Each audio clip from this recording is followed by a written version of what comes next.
the talents of our children.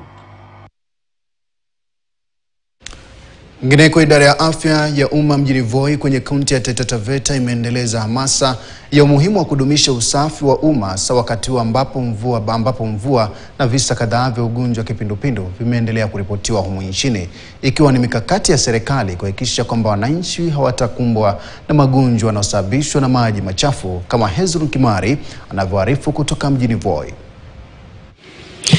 Wakati ambapo taifa hili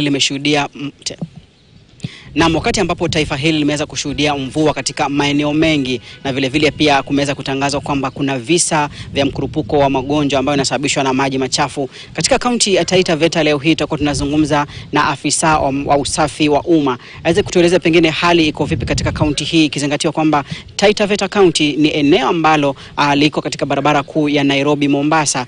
Huenda ikawa ni eneo ambalo linaweza kumbana na visa kama hivyo za magonjwa ya mkurupuko wa kuharisha, na sasa tupate kauli yake. Watu wanasema kuna masika siokuwa na mbu. Kwa hivyo hiyo mvua iliyokuja ni baraka. Kisha pia huwa kuna matatizo ya magonjwa ambayo sana sana huwa yanatatizaga jamii. Kwanza tu nikikumbusha ya kwamba miaka miwili iliyopita tulikuwa pia na floods hapa Voi. Kuna nyumba zilibebwa, ingoja tulikuwa na maafa, lakini nyumba zilibebwa na mpaka hata watu wengine wakawa displaced, wakapelekwa kwa mashule, wakawa naishi kule. Lakini tunashukuru kwa sasa hii mvua inanyesha kwa utaratibu ambao unafaa. So kwa upande wa magonjwa ni kwamba haya maji unajua yakiwa na wakati wa mvua huwa kuna wale ndugu zetu ambao kwa saizi bado utakuta hawana vioo. So inabidi wananyelea msituni. Ngoja Taita tuseme ni moja kwa vile latrine coverage ya Taita Taveta it's almost 94%. So nana percentage ndogo sana ambayo tuko nayo ambayo kwa watu ambao hawana vioo. So wakati wa mvua yale maji uchanganyikana na maji ya mvua na yote yakasombwa yakaletwa kwa mto. Ile mto jamii fulani pia nao haya maji wanayatumia kwa matumizi ya nyumbani. Sasa utakuta ya kwamba magonjwa haswa ya kuhara huwa yanaongezeka sana wakati huu. Nafikiri pia kuna habari ya kwamba tuko na alert, kuna kolera iko Kenya. Na kwa Taita Taveta sisi hiyo shida hatuna.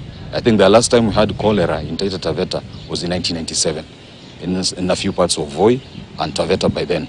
So kitu ambacho kiko ni kwamba we are so much alert, especially in Voi because this is a transit town. Tumeambiwa imepatikana Migori, iko Kisii na pia iko Nairobi.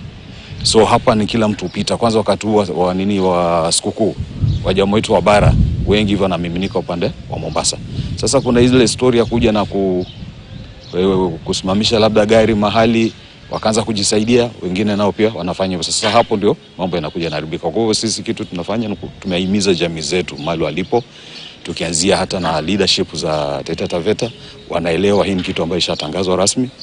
So vijijini pia tushawaelezea machifu wetu, assistant chiefs na wale ma-CHPs ambao ndio kwanza macho yetu pale mashinani, ya kwamba wahimize watu wakati huu tuhakikishe maji tunayotumia ni maji yaliyo safi. Na kwa wale ambao kwa mfano bado wanatumia maji ya vidimbwi kama pans, tuko na area chache hapa Voi kama Boguta kwa mfano wako na hiyo shida. Sasa juzi tumepanga budget yetu ya sub county tununue zile tubs, tunazitaga aqua tubs na nyingine inaitwa Puri ya kupurify yale maji, so that tunaweza gawanyia kila familia at least wapate kwa hiyo maeneo tu. Lakini kwa wengine ambao tunatumia maji ya Mzima Spring, nafikiri kwa sahihi kidogo sisi tuko hali yetu ni afadhali. Ndio ujumbe wa afisa wa usafi wa umma hapa Voi akizungumzia mikakati ambayo serikali imeweka kwa ushirikiano wa mashirika mengine, vile vile pia na hamasisho kwa umma katika swala zima la kuona jinsi ambavyo wanaweza kukabiliana na uwezekano wa mkurupuko wa magonjwa yanayosababishwa na maji machafu. Nikiripotia KTN kutoka Voi, mimi ni Hezron Kimari. Tukitoka Voi sasa tulekee Kajiado. Wakazi wa kijiji cha Mailoji